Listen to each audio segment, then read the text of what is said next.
Livro do profeta Joel, capítulo 1. Vê se tem alguém que está com dificuldade aí de achar, irmãos.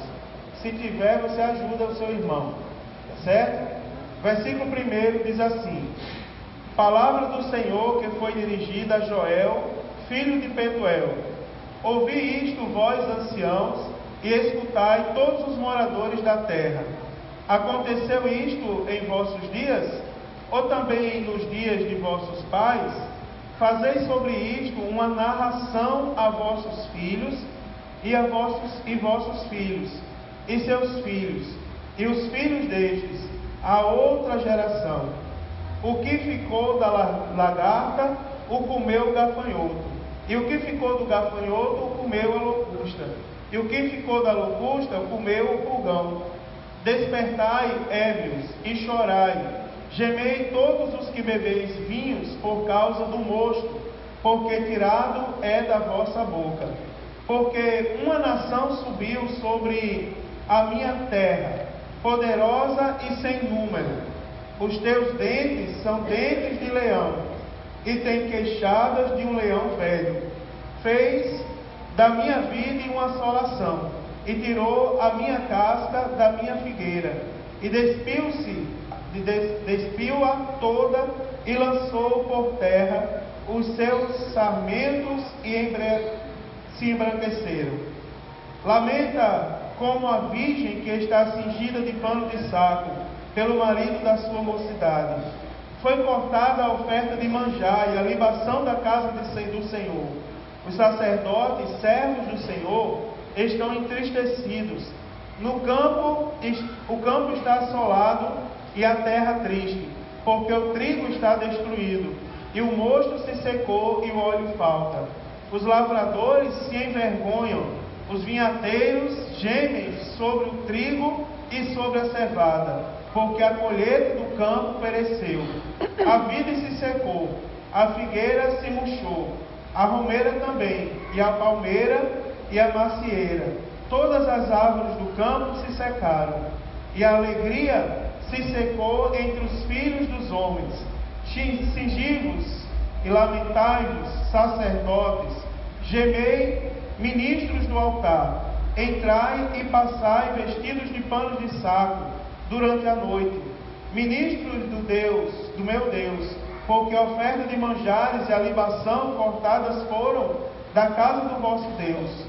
Santificai um jejum, apregoai um dia de proibição, congregai os anciãos e todos os moradores desta terra, na casa do Senhor vosso Deus, e clamai ao Senhor, aquele dia, porque o dia do Senhor está perto, e virá como uma assolação do Todo-Poderoso. Porventura o mantimento não está cortado de diante dos nossos olhos? A alegria e o regozijo da casa do nosso Deus? A semente apodreceu debaixo dos seus torrões, celeiros foram assolados, os armazéns derribados, porque se secou o trigo, como geme o gado. As manadas de vacas estão confusas, porque não tem pasto. Também os rebanhos de ovelhas são destruídos. A ti, ó Senhor, clamo, porque o fogo consumiu os pastos do deserto, e a chama abrasou todas as árvores do campo. Também todos os animais do campo bramam a ti, porque os rios se secaram, e o fogo consumiu os pastos do deserto. Amém? Meus irmãos, o profeta Joel, ele não é, na sequência que está na Bíblia Sagrada, ele não é o primeiro dos profetas menores. Eu vou explicar aos irmãos por que eu comecei de Joel. Há uma pressão muito grande para que eu explique o livro dos Atos dos Apóstolos. Mas eu fui perguntar aos irmãos semana passada, recebi muitas mensagens. Para avaliar, eu olhei para Eduardo domingo e eu disse: Eduardo, estão me pressionando para ensinar o livro dos Atos, mas eu acho que é um livro muito grande. E eu estou com medo de ensinar o livro dos Atos para não cansar os irmãos. Porque eu passei 16 meses para explicar 22 capítulos do Apocalipse. E quanto tempo eu vou passar para explicar os 28 de Atos? Eu estou com vontade, isso eu dizendo, Eduardo, estou com vontade de ensinar os profetas menores e intercalar com as epístolas gerais, que são livros menores. Daí Eduardo, aí eu disse, o que é que você acha? Eduardo olhou para mim e disse, eu acho que o senhor deve ensinar o livro de Atos. Eu disse, agora pronto. Eu ia buscar apoio para explicar um livro menor, ele acabou de me matar, né? Mas vou fazer assim, irmãos, eu vou explicar livros menores até o final do ano. Quando for no início do ano, eu começo o livro de Atos, tá certo? Até o final do ano eu vou explicando livros menores, para os irmãos não ficarem cansados, né? Até o final do ano. O primeiro dos profetas menores não é Joel, é Oséias, que vem antes de Joel. Só que Oséias tem 14 capítulos. Aí eu fiquei também receoso de explicar Oséias, embora seja um livro muito bonito. E preferi começar de Joel, que só tem 3 capítulos. Joel, irmãos, foi um profeta que profetizou para o povo de Israel, numa época em que o povo foi assolado por uma praga de gafanhotos, por um desastre, aparentemente um desastre natural. Uma praga de gafanhotos ali veio e consumiu todo o mantimento do povo de Israel. Nessa época eles já tinham voltado do exílio, e se os irmãos prestarem atenção ao livro do profeta Joel, eu poderia abordar aqui alguns pontos teológicos, tipo acerca do nome, acerca da teologia de Joel. Por exemplo, você não vê Joel fazendo menção a nenhum rei. Joel ele faz menção só aos sacerdotes e ao culto. O que predomina na teologia, tem várias teses sobre isso, mas o que predomina é que o profeta Joel profetizou na época do rei Joás, que foi o rei que assumiu o reinado ainda quando era criança. E aí ele era assistido pelo sacerdote Joiada, né? Então diz que Joel fazia menção ao sacerdote porque nessa época ninguém conhecia o rei, porque o rei ainda era uma criança e era assistido pelo sacerdote do templo. Mas a profecia de Joel, ela se levanta como uma profecia contemporânea, uma teologia, uma profecia que cabe a todos nós nos dias atuais. Por quê? Porque o profeta Joel, ele vai explicar o que de fato está acontecendo com o povo de Deus. Por que sobreveio essa praga de gafanhotos sobre o povo? Né? Por que os gafanhotos voaram pelo povo por cima do povo de Israel e consumiram tudo que eles tinham, todo o mantimento, as árvores, como os irmãos estão vendo, a Bíblia diz que as árvores chegaram a se embranquecer, né?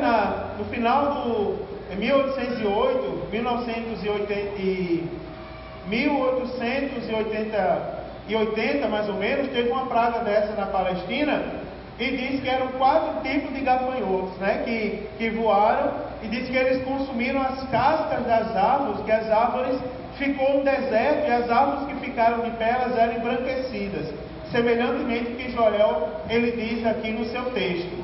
Esse livro, irmãos, ele procura explicar o que está acontecendo em meio à espiritualidade do povo. Ele procura se dirigir ao povo e dizer assim: sabe por que está acontecendo isso? Porque em volta de vocês existem nações politeístas, ou seja, nações que acreditam em vários deuses, e vocês estão sendo influenciados por esses deuses. O livro de Joel se divide basicamente em 2 partes. Do versículo 1 do capítulo 1 ao versículo 17 do capítulo 2, nós vamos ter a primeira parte, onde o profeta exorta o povo ao arrependimento. Ele explica ao povo que o que está acontecendo é algo espiritual e não uma simples catástrofe natural. Do versículo 18 do capítulo 2 ao final do livro, no capítulo 3, é a redenção de Deus após o povo ter se arrependido. E eu vou parar por aqui hoje, eu vou falar muito sobre o profeta, mas sobre a teologia eu vou falando aos poucos, para já entrar na mensagem bíblica.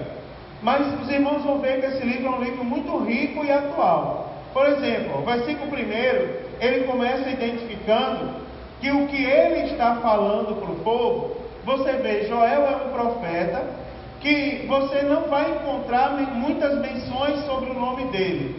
você vai ouvir falar de Joel. A Bíblia fala de vários Joel, mas sobre o profeta Joel, você só vai ouvir falar no livro que traz o seu nome, na profecia que traz o seu nome, e também lá no livro dos Atos dos Apóstolos, se não me falha a memória, no versículo 16 do capítulo 2.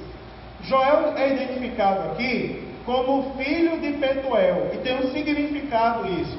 Por exemplo, começa a palavra dizendo, palavra do Senhor, que foi dirigida a Joel. Você vê, Joel aqui ele começa se identificando como um profeta, mas como um profeta de Deus.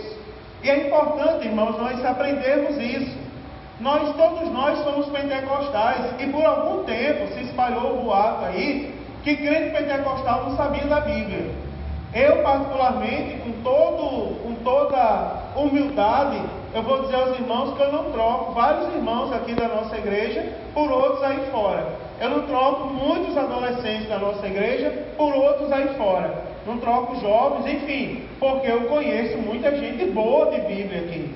As crianças, já chegaram professoras querendo desistir de ensinar as crianças, porque eles se juntam em grupinho ali para tentar. Olha o que as crianças fazem. Eles se juntam em grupinho para estudar algumas partes da Bíblia para confundir a professora na hora da aula.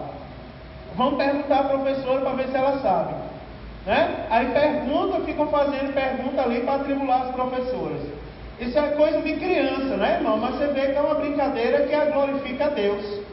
Não é verdade? As crianças se aprofundando na Bíblia Sagrada e convertendo as professoras, né? A professora termina aceitando Jesus, que tem que ler a Bíblia para poder ensinar para ele. Eu estou falando isso porque você vê que, primeiro que tudo, o profeta ele diz que o que veio até ele foi a palavra do Senhor. Irmãos, nós temos que aprender de uma vez por todas. Por que o Senhor fala isso? Tem crente se entristecendo por causa de profecia de orelha. Você vai morrer. Muitos estão contra você nesse lugar. Irmão, quem foi que revelou isso a esse povo? Porque o único dom que Deus nos autoriza a julgar é o dom de profecia. Por quê? Porque o dom de profecia tem que estar de acordo com a Bíblia. Se a profecia não estiver na Bíblia Sagrada, não é uma profecia bíblica. Às vezes chegam irmãos para mim e dizem assim, pastor, eu senti vontade de profetizar e não profetizei porque eu tinha dúvida se era de Deus ou se não era. Eu vou ensinar mais uma vez a vocês a tirar a dúvida se é de Deus ou se não é. Se estiver na Bíblia Sagrada, é de Deus. Se não tiver, desista. Tá certo? Repreenda que não é de Deus, não. Primeiro que tudo, veio a palavra de Deus que foi dirigida a Joel. Se você pega o nome Joel, você vai ver que significa o Senhor é Deus. Pelo nome dele, os irmãos sabem que os antigos, eles não davam nome às pessoas pela entonação boa do nome. Por exemplo, se eu perguntar a alguém, por que seu filho se chama José? Não, porque eu acho José um nome bonito.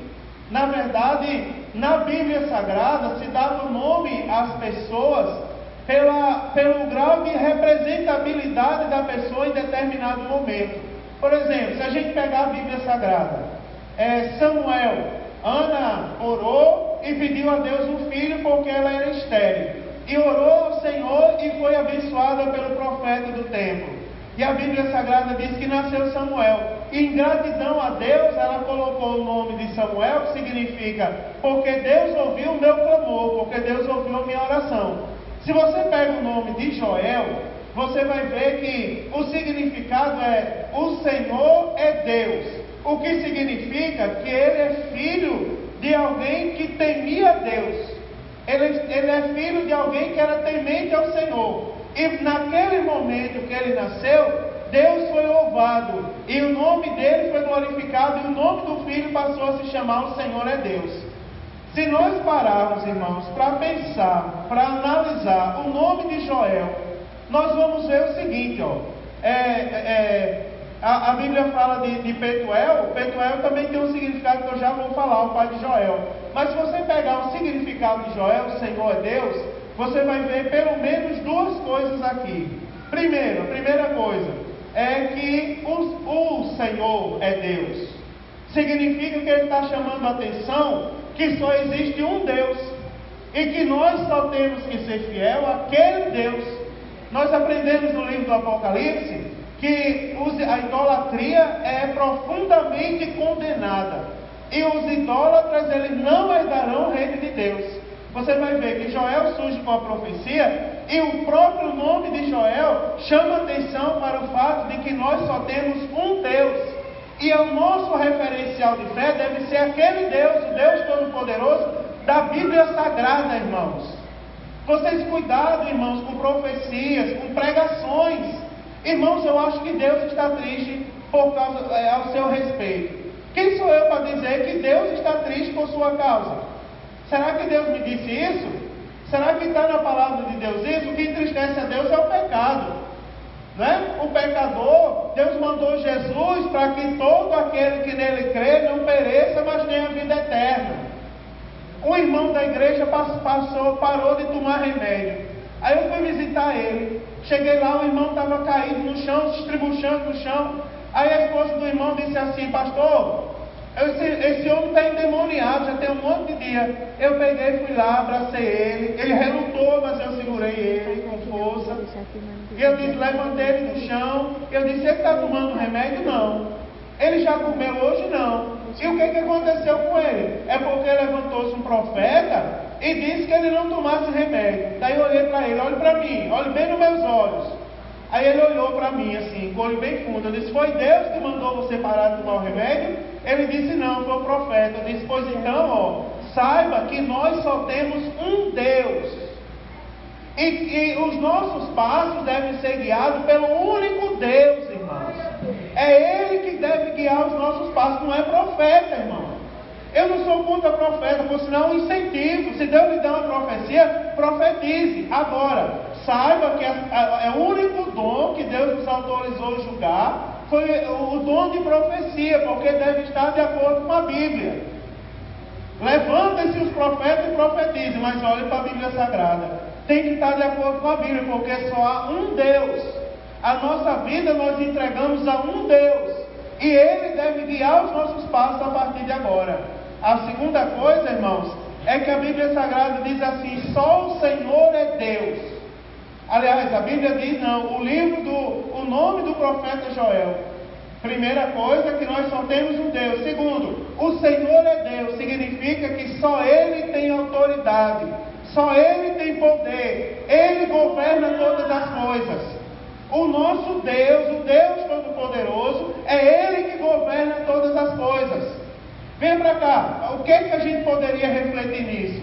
Irmãos, por que as pessoas se entristecem? É comum se entristecer. Agora você vai deixar Deus na hora da tristeza? Não, irmão, só Ele tem poder sobre todas as coisas. Quando você tem conhecimento disso, eu estou triste, desanimado. Deus colocou uma igreja, um lugar reservado, um lugar que foi dedicado exclusivamente, irmão, para a glória dele ser manifestada, ser exaltada em nosso meio. Se você está triste, sabe o que é que o crente faz? Eu vou buscar Deus, eu vou orar. Se tranque no seu quarto, irmão, e ore. E diga, eu vou ensinar uma coisa a vocês que as pessoas não fazem mais: orar. As pessoas não oram mais. Quer ver uma coisa, irmão? Acontece comigo às vezes. Vocês acham que eu não estou sujeito às mesmas paixões? Você acha que é fácil ser pastor de igreja? Né, irmão? Resolver o problema de todo mundo? Você acha que a gente não sofre também? Eu sofro. Agora qual é a diferença, irmão? É porque eu busco a Deus. Tem dia que eu estou com dor no corpo, que parece que eu estou com de dengue para lá, de tanta dor no corpo, que eu não consigo andar nem falar com ninguém. Sabe o que é que eu faço? Eu vou para o meu quarto e eu começo a clamar o sangue de Jesus. Tem dia que Thaisa sai para trabalhar e eu fico em casa, mas não é porque eu vou dormir. Isso não acontece todos os dias, de vez em quando. Daí eu pego e não faço outra coisa senão trancar a porta do quarto, estou só em casa, e começo a clamar: Jesus, o teu sangue tem poder, teu sangue tem poder. Eu fui chamado para ser pastor. Pastor não pode ser fraco, pastor não pode esmanecer, pastor não pode ser manhoso, pastor tem que ser macho, tem que ser cheio do Espírito Santo. Senhor, tem misericórdia, e fico ali clamando, irmão. Enquanto eu não sinto a presença de Deus, eu não me levanto daquele lugar de oração. Sabia disso? Porque nós temos, irmãos, que tomar atitudes de crente. Crente está triste, vai ficar em casa, morrendo. Não, irmão. Crente está triste, ele dobra o joelho, faz um jejum e busca a presença de Deus até a tristeza ir embora. Porque a Bíblia diz que nós somos templo de Deus e morada do Espírito Santo. E a mesma Bíblia diz que aonde o Senhor está, há fartura de alegria e não de tristeza. Então eu vou clamar, vou dizer: Senhor, tira a tristeza, expulsa a tristeza, expulsa a tristeza, porque eu sou cheio do Espírito Santo e eu não é lugar para o meu coração para a tristeza. Repreende, até você sentir um arrepio da parte de Deus e começar a se alegrar novamente. Você vê que só a palavra do profeta nos leva a muita coisa. Então eu pregaria 2 horas só no nome Joel, irmãos, mas eu não vou fazer isso agora, tá certo? 2 coisas: primeiro, nós só temos um Deus, e segundo, o Deus que nós temos, ele tem poder para mudar, para fazer todas as coisas, irmãos. Ele é o único que tem poder. Tome cuidado, o seu referencial é Deus. Amém. Seja forte, irmão. Levanta a cabeça. Seu referencial é Deus. Olhe para Jesus, autor e consumador da sua fé. Amém. Quer ver uma coisa? Uma vez eu preguei, uma menininha da cadeira de rodas e saiu andando. Outro dia eu preguei que um homem dizia que não enxergava, passou a enxergar. Foi porque eu, irmão, preguei? Foi porque eu orei por aquela pessoa? Não. A Bíblia fala dos dons e ela diz: se pelo Espírito não for dado, a ninguém é dado. Sabe por quê?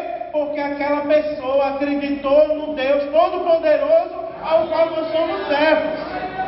Você acredita no Deus Todo-Poderoso? Pois então espere, porque Ele vai abrir porta, Ele vai providenciar, Ele vai converter, Ele vai curar, Ele vai operar o milagre que você precisa que Ele opere. Amém. Porque Ele é Deus. Aí a Bíblia Sagrada diz assim, ouvi isto, vocês anciãos. Comece a ouvir, vocês que são anciãos, escutem. Escutai todos os moradores da terra. Você já viu acontecer algo semelhante do que vai ser relatado nesse livro? Aconteceu isso nos seus dias? Porque sabe o que é que o profeta está dizendo com isso aqui? Quando ele pergunta assim: aconteceu isso em vossos dias ou também no dia dos vossos pais? É porque ele está dizendo, então, fique sabendo que o mesmo Deus que operou naquele dia do profeta Joel é o Deus que pode fazer acontecer hoje.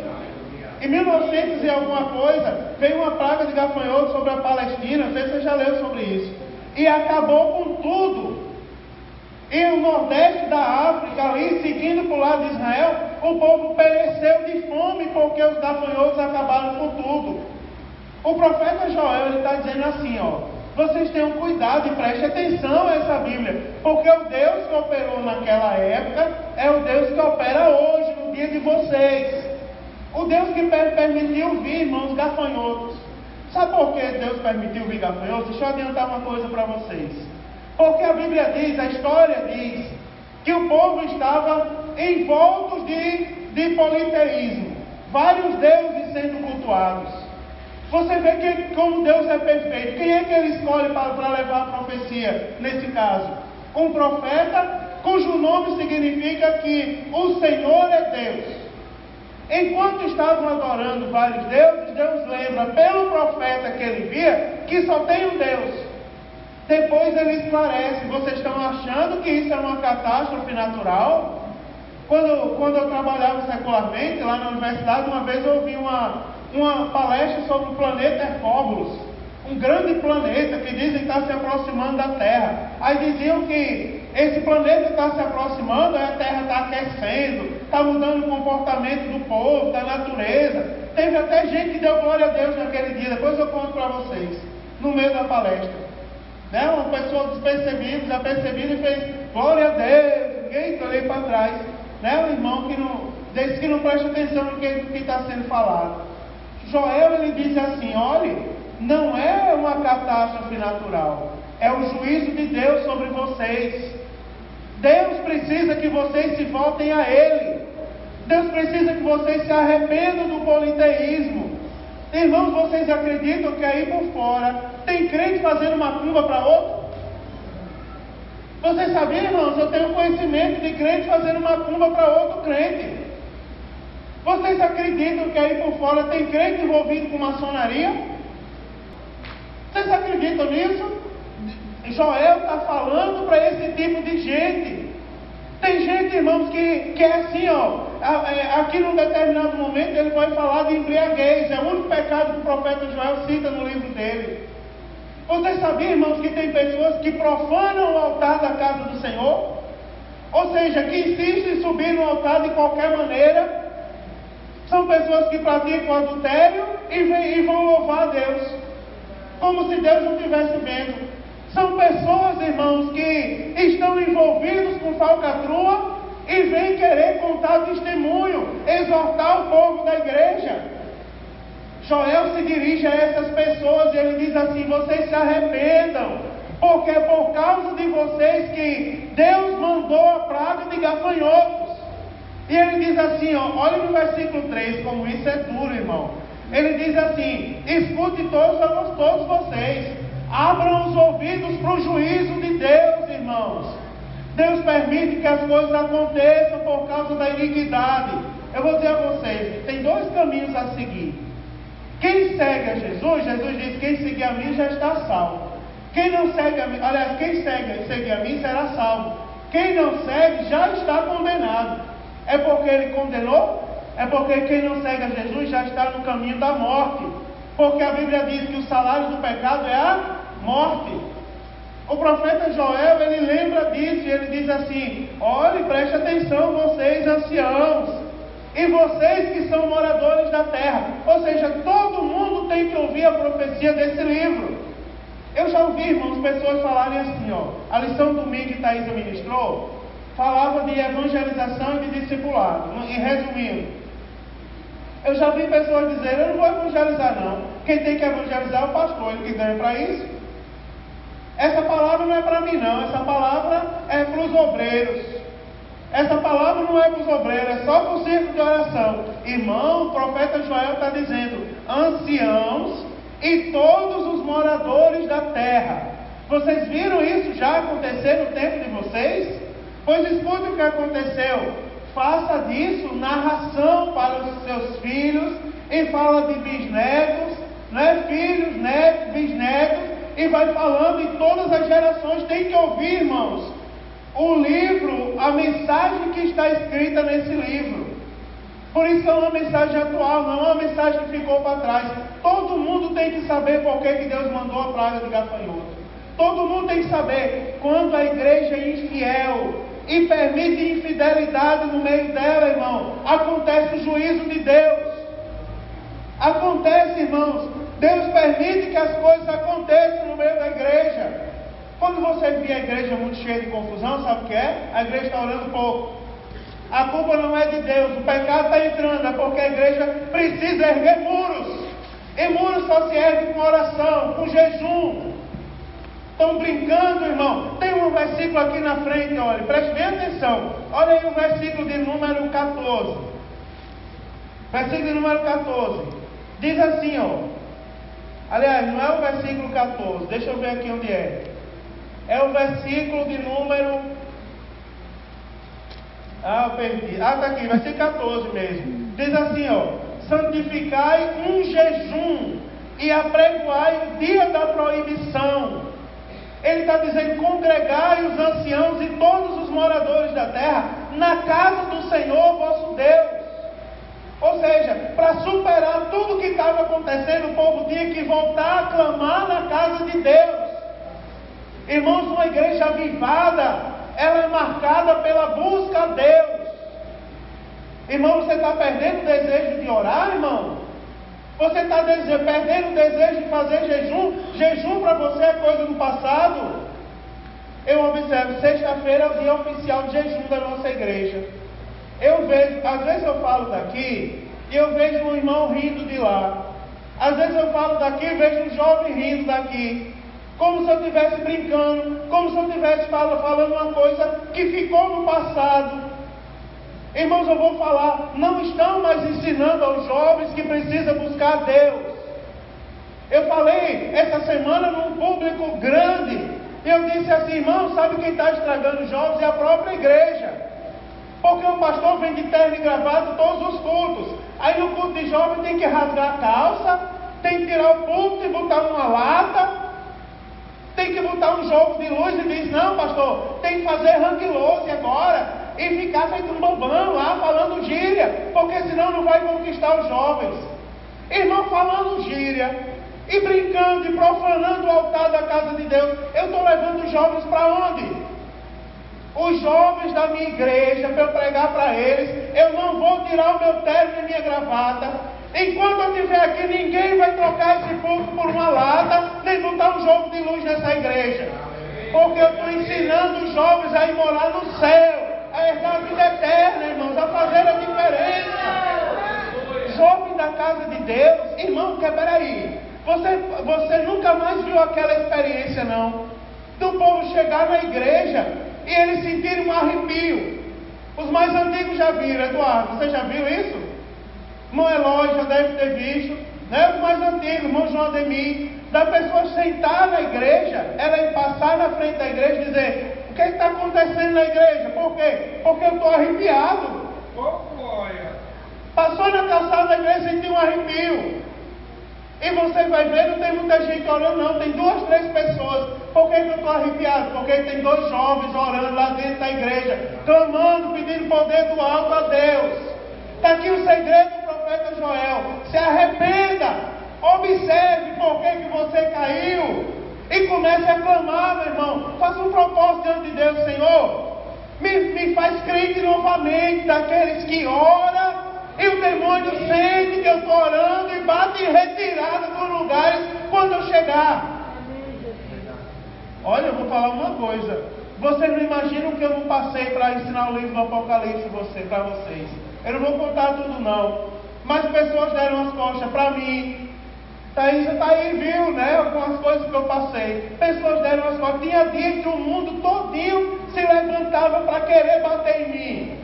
Aí eu atendi o telefone e ouvi a pessoa lá, falava, e eu não dava resposta. Depois eu dizia amém, e ligava o telefone, porque eu já sabia o que era isso. É as trevas com raiva. As trevas têm raiva de uma igreja que busca a Deus, mas nós não temos nada a ver com as trevas, irmão. A Bíblia diz que o diabo está ao derredor, mas ao redor dos que os temem estão os anjos do Senhor, guardando e livrando de todo o mal. O profeta Joel ele diz assim, olha que coisa interessante.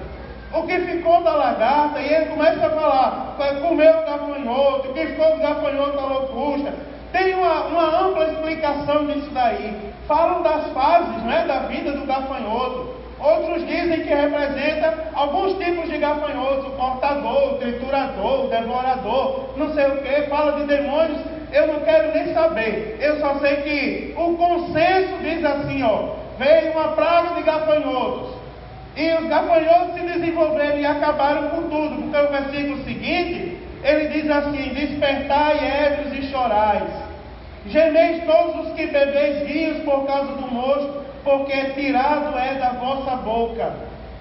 Aí aqui, o único pecado que o profeta Joel cita, a embriaguez. Irmãos, olhem para cá. A embriaguez que a gente conhece, é a embriaguez que vem a partir do vinho. Aquela que vem a partir da bebida alcoólica, que deixa o homem sem sentidos, que deixa o homem sem sensibilidade. Agora, tem um tipo de embriaguez, por exemplo, que ela é espiritual. E tem muita gente que está andando embriagado por aí, irmãos. Jesus não chamou ninguém, irmãos, para ser escravo. Jesus chamou, ele diz assim, chegou uma época que Maria foi lá com os irmãos ver Jesus, e disse, avisa ele que está aqui a mãe e os irmãos. Ele disse, pois minha mãe e meus irmãos são todos aqueles que observam a palavra e obedecem a palavra. Jesus nos chama de irmãos, e Ele não nos chama para ser escravo, para ser servos, seguidores, co-herdeiros, vai ter direito à mesma herança que Ele teve. Vocês cuidado, vocês que bebem vinho, Vocês que insistem em fazer o que vocês não sabem o que estão fazendo. Cuidado, irmãos. Aí vem agora a palavra do Senhor e diz assim: e isso é ser uma pessoa sóbria na presença de Deus. É reconhecer a sua missão. Nós estamos aqui, irmão, para ser sal da terra, para ser luz do mundo. Porque a Bíblia diz: vocês são sal, querendo ou não, vocês são sal. Agora, se vocês não derem sabor, sabe para que vocês vão servir? Para ser lançado no chão e ser pisado pelos homens. Porque não vão servir para outra coisa. Isso é uma igreja. Jesus está chamando a igreja a ser sóbria. Porque tem igreja por aí, irmão, que não é mais sóbria, que é um bando de embriagados dentro de quatro paredes. São pessoas que não sabem para quem foram chamados, qual é a missão deles. Sai da igreja e comete os mesmos pecados. Sai da igreja e participa das mesmas iniquidades. Porque crente tem que ser sóbrio, crente não pode ser embriagado. Por causa da embriaguez de alguns, é que Deus permitiu mandar praga de gafanhotos. Mas em nome de Jesus, nessa igreja não vai entrar a praga de gafanhotos. Aqui vai entrar o poder sobrenatural do Espírito Santo de Deus, irmão. Porque eu vou continuar dizendo: arrependei-vos e convertei-vos, porque é chegado o reino de Deus a este lugar, meu irmão. Louvado seja o nome do Senhor. E tem uma coisa aqui que eu vou falar, olha só, vou terminar. Mas olha que coisa interessante, não deu tempo para chegar nem na metade do capítulo 1. Diz assim, ó: fez da minha vida uma assolação. Aliás, versículo 6: porque uma nação subiu sobre a minha terra. Olha aqui que o profeta Joel compara a praga de gafanhotos. Ele compara uma nação que subiu. E ele diz assim, ó: subiu uma nação poderosa e sem número. Era uma nação, uma quantidade de gafanhotos que não se podia contar. E a Bíblia diz assim, ó: e seus dentes são dentes de leão, e tem queixada de um leão velho. Olha, irmãos, que coisa terrível. Você já viu alguém escapar da dentada de um leão? Da mordida de um leão? Quando ele morde, ele segura. E o profeta diz: os gafanhotos, ó, vocês não pensam que vão escapar, não. Olha, irmão, que exortação para os nossos dias. Nós temos que perseverar na santidade. Por que os gafanhotos vieram?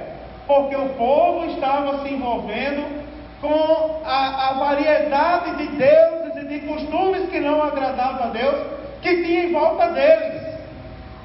Aí Deus manda o juízo, e ele diz assim: por causa de vocês que estão embriagados, que no lugar de estarem procurando a glória de Deus, estão procurando o mosto do vinho.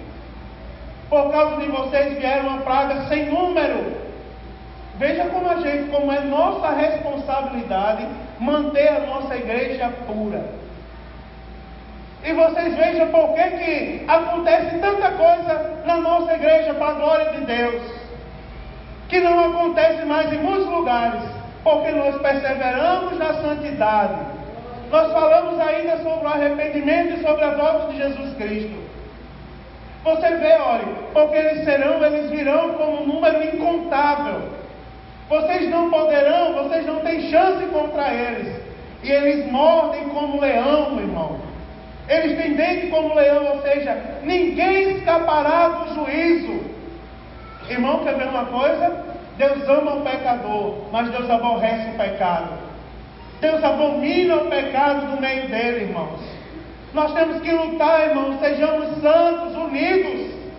Pessoas de Deus, pessoas cheias da glória de Deus. Mas pastor, vinha um culto. Você não vê um culto de ensino? E não é o momento de eu falar essas coisas, irmãos. Não é o momento do pastor dizer a verdade. Olha, irmãos, nós não queremos praga de gafanhoto. Olha o que ele diz. Só para os irmãos terem ideia, eu vou adiantar uma coisa que eu vou falar na próxima semana. É o versículo 9 que diz assim, ó: foi cortada a oferta de manjar e a libação da casa do Senhor. E os sacerdotes, servos do Senhor, estão entristecidos. Irmão, me diga uma coisa: sábado é Santa Ceia. Você me diga, irmão, você imagina aí que tristeza seria se você fosse impedido de cultuar Deus nessa igreja ou em qualquer outra igreja? Você imagine, a gente talvez não consiga perceber que isso seria uma coisa terrível, porque para a glória de Deus isso nunca aconteceu e a gente repreende para que não aconteça. Você imagina que terrível é, meu irmão? Deus, Ele mandou o juízo e Ele tirou a liberdade das pessoas até de cultuar o nome dEle. Ele disse assim, olha, foi cortada a oferta de manjar e a libação da casa do Senhor. Não se podia mais levar oferta. Não se podia mais tomar a Santa Ceia. Porque mais na frente vai dizer que o fruto da vida secou. Veio uma seca e depois veio o fogo que consumiu toda a palha. Imagine a tristeza de você não poder mais tomar a Santa Ceia. Irmão, deixa eu perguntar uma coisa a você. Você ainda se alegra quando você toma a Santa Ceia? Você sente a glória de Deus, irmão, e a honra que é você cantar o hino 39 todos os meses, não é? E cantar algo mais que a neve, dizer que aqui eu faço parte do corpo de Cristo. O sangue de Jesus Cristo que verteu na cruz pelos nossos pecados, não é? É para nos purificar, irmão, dos pecados. Agora imagine você ser proibido de sentir a glória de Deus. A praga de gafanhotos vem, irmão, para tirar do povo de Deus o que é mais precioso. Tirar a presença de Deus. Irmão, você já se imaginou sem a presença de Deus? Sem o direito de cultuar Deus na casa do Senhor? Eu vou falar uma coisa para vocês. É por isso que a mensagem do profeta Joel é atual. Porque ela diz assim, vocês, olhem, vocês vão embora orar. Vocês vão embora jejuar. Irmãos, faz quanto tempo que você não ora meia hora a Deus? Alguém disse assim, essa semana alguém me falou, pastor, não veio mais culto matutino não. Por que não vem? Porque eu posso orar em casa. Tá bom, se você tem liberdade para orar em casa como você ora na igreja, fique à vontade. Agora, irmão, é difícil a gente orar em casa com a mesma liberdade que a gente ora na igreja. Por isso que a gente abre a igreja para os irmãos virem orar 1 hora. Experimente, irmão, vir dobrar o joelho e clamar a Deus. Não é dobrar o joelho e ficar dormindo ou mexendo no celular, não. Dobrar o joelho e clamar e dizer, Senhor, está aqui as minhas causas, me renova, me purifica. Irmãos, a igreja está parando de orar, meu irmão. Eu falei semana passada, eu vou repetir, eu vou terminar dizendo o que eu falei semana passada. A igreja está depositando a sua esperança na mão de um homem. Irmãos amados, o evangelho não mudou, meu irmão. Eles vêm contra nós com lanças, com escudos, com carros e cavalos. Mas nós vamos em direção a eles, irmão, em nome do Senhor dos Exércitos. Nós ainda temos que orar, irmão, orar, buscar a face de Deus, dobrar o joelho e conversar com Deus. Você esqueceu o que é orar? Orar não é uma repetição de palavras, irmão. É uma conversa sincera com Deus. Eu vou dizer uma coisa para você. Não existe uma pessoa que não consegue mais orar. Pastor, eu não consigo mais orar. Como é que Deus vai dar vontade de novo? Aí eu digo assim, dobre o seu joelho e comece a conversar com Deus. Comece a dizer, Senhor, não consigo mais orar. Quando você está fazendo isso, o que você está fazendo? Orando. Agora me diga, tem que eu não consigo orar? Não, irmão, oração é uma conversa com Deus. O segredo, irmão, você imagina vir uma praga de gafanhoto e levar com ela a presença de Deus? Gafanhoto é um animal, que ele come e defeca ao mesmo tempo. Ele come e já volta para fora. Ele acaba com tudo, ele estraçalha tudo. Você imagine passar uma praga de gafanhoto no nosso meio, levar embora a presença de Deus. Está repreendido toda a praga de gafanhoto, irmãos. Está repreendido toda a praga de gafanhoto. Está repreendido todo o pensamento negativo contra esta igreja e contra os crentes dessa igreja.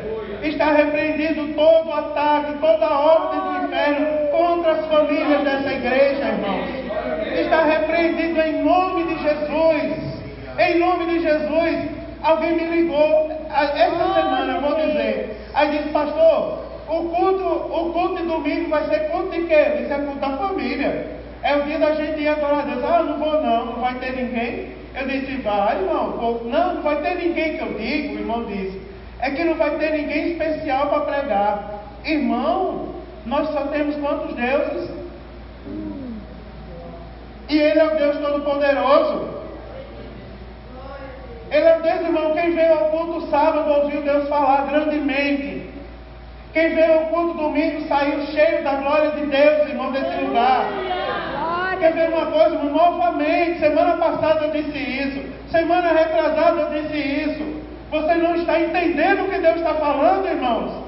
Deus quer encher a sua vida de bênçãos, de notícias boas e do Espírito Santo glorioso que vem da parte dele. Ele está lhe exaltando, irmão. Saia do mundo da praga do gafanhoto e venha para o meio da glória de Deus, que é o lugar onde Deus quer que você esteja. Em nome de Jesus, meu irmão. Em nome de Jesus. Irmão, por que tem murmuração ainda hoje? Aqui eu não escuto muita murmuração. Graças a Deus por isso. Mas por que tem murmuração? Por que esse copo é redondo? Por que Eduardo só bota água quando é o pastor? Porque quando é eu, precisa levantar outra pessoa? Não é? Por que só reclama de mim? Por que só olha de cara feia para mim? Irmão, que conversa é essa, irmão? Repreende a praga de gafanhoto de uma vez por todas.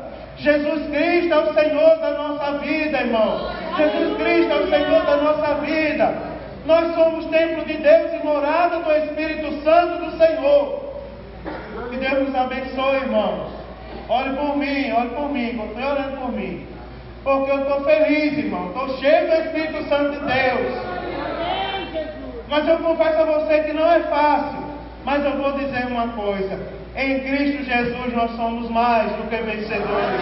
Em nome de Jesus. Deus nos abençoe, irmãos. As horas chegaram e nos conceda outra oportunidade. Vamos ficar de pé e vamos orar. Em nome de Jesus. Glória a Deus, aleluia.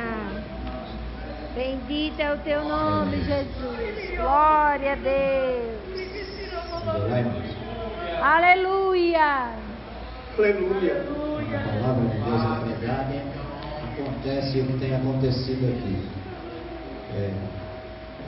Alguém outro dia falou, acho que se não me engano foi até na hipótese, que se Paulo fosse pastor nos dias de hoje, a igreja dele ia ficar vazia, porque Paulo era duro em palavras e ele exigia a santidade da igreja. E eu rebati o camarada porque eu discordo, porque quando a palavra de Deus é pregada, quando a santidade é exigida da igreja, os sinais acontecem. E quando acontecem sinais, acontece o que nós estamos vendo hoje, a igreja cheia. Isso é resultado da pregação da palavra. Aleluia! Não é porque eu e você somos bons, porque eu e você somos melhores, não é porque o pastor Mário Sérgio é melhor, mas é porque ele prega a palavra e porque essa igreja recebe a palavra. Aleluia!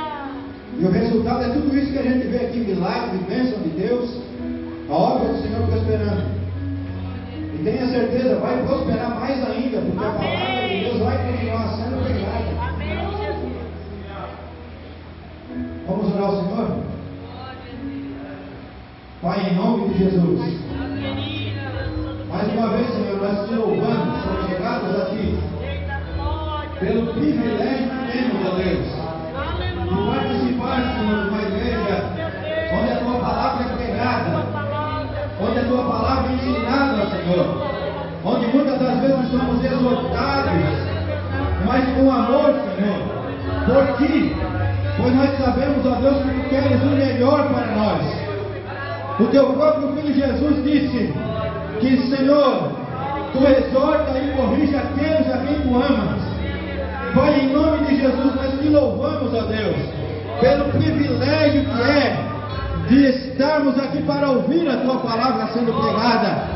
Nós somos gratos a ti, ó Deus, pela vida do nosso pastor, da sua família. Nós somos gratos, ó Deus, por cada filho teu que faz uso dessa tribuna para falar a tua palavra com ousadia, com coragem, com convicção, mas com verdade, Senhor. Nós louvamos o teu nome, ó Deus, porque essa igreja tem crescido debaixo da tua palavra, debaixo da tua unção, debaixo da tua graça, e temos convicção de que desta forma vai acontecer ainda, pois tu estás conosco, pois Tu nos tem ensinado, pois Tu nos tem doutrinado, e em tudo nós somos gratos, Senhor. Pedimos a Tua bênção agora sobre o Teu povo, sobre a Tua igreja. Leva cada um dos Seus filhos ao Seu lar debaixo das Tuas mãos, ó Deus, e que esta palavra venha fazer parte dos nossos dias, venha fazer parte da nossa vida, venha ficar gravada nos nossos corações, Senhor, e que possamos estar aqui na quinta, no sábado, no domingo de manhã, no domingo à noite, na próxima terça, e até o dia que o Senhor voltar, para ouvir a Tua palavra, em nome de Jesus, Senhor, em nome de Jesus.